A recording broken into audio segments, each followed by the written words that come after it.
Welcome once again. This is Nurture and Thrive Circle Conversations. My name is Mimi, and I'll be guiding today's conversation. I'm Sarah. I'm a mom and an advocate, and my passion comes from both personal experience and working closely with children. And I'm Debbie. I'm also a mom and an advocate, and I share from real-life experiences, the journey, the questions, and the things many parents go through but don't always talk about. And together, we're bringing both professional insight and lived experiences to support you better. Have you ever watched a child and thought, something feels different, but you can't explain it? Today, we're talking about autism, what to look out for, what people get wrong, and when you should actually take action. Let's start simple. When we say autism, what does it really mean? Autism is a developmental condition that affects how a child communicates, interacts, and understands the world. I see. And the tricky part is, it doesn't look the same in every child. That's why it's a spectrum. What about older children? What changes? Difficulty making friends, trouble understanding instructions, repetitive behaviors, strong reactions to sound or touch. What are some early signs parents should look out for in toddlers? Not responding to their name, limited eye contact, not pointing or showing interest, delayed speech. Those are crucial points. Thank you. Repetitive movements like hand flapping, rocking, spinning are very common. They might line up toys repeatedly or fixate on spinning parts. So it's about the repetition, not the toy itself? Exactly, it's a key characteristic. Right. And transitions can be really difficult. Moving from one activity to another might lead to distress or resistance. Some toddlers may not imitate actions, like clapping, waving, or copying simple gestures. You might also notice limited interest in playing with others or engaging in simple social games. Another thing to watch for is delayed or unusual play, like not engaging in pretend play or using toys in a repetitive or limited way. That's so important to recognize. Absolutely. How can parents spot that? And sometimes, they seem more interested in objects than people, like focusing on parts of a toy instead of playing with it as a whole. Oh, that's so true. I've seen that. Some toddlers may struggle with understanding simple instructions, even when they seem to hear you clearly. And transitions can be really difficult. Moving from one activity to another might lead to distress or resistance. So true. These signs can vary from child to child. Seeing one of these signs doesn't mean a diagnosis, but consistent patterns are worth paying attention to. And sometimes people just say, maybe the child is stubborn, but it's deeper than that. Autism doesn't always look obvious.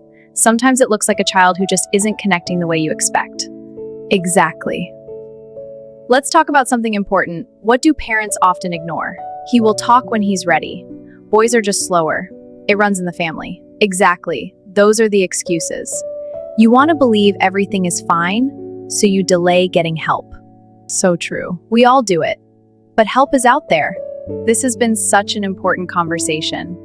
We'll take a short break here, and when we return, we'll be talking about some of the common myths about autism that many people still believe.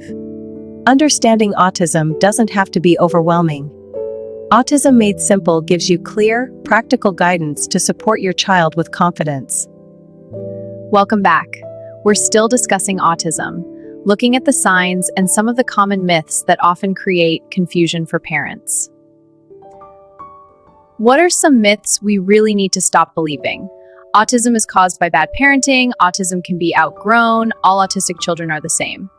Here's another myth: autism only affects boys and it's rare.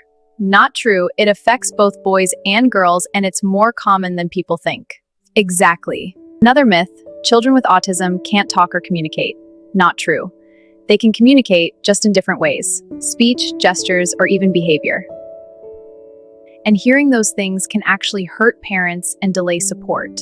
People hear level 1, 2, 3. What does that even mean? Level 1 needs some support. Level 2 needs substantial support. Level 3 needs very substantial support. So for autism spectrum disorder, it's not about intelligence. It's about the level of support needed. So it's about support, not capability. This is a sensitive question. Can autism be cured? Autism is not a disease, so it doesn't have a cure. But with the right support, children can grow, learn, and thrive. One of the biggest questions parents ask is, when should I actually take action? Is it too early or should I wait?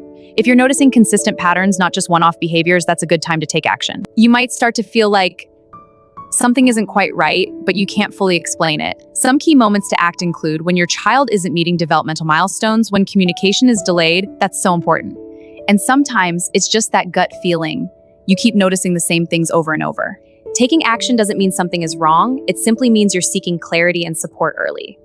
Taking action can be as simple as asking questions, speaking to a professional, or getting an early developmental check. Those are great actionable steps, and they don't have to be overwhelming.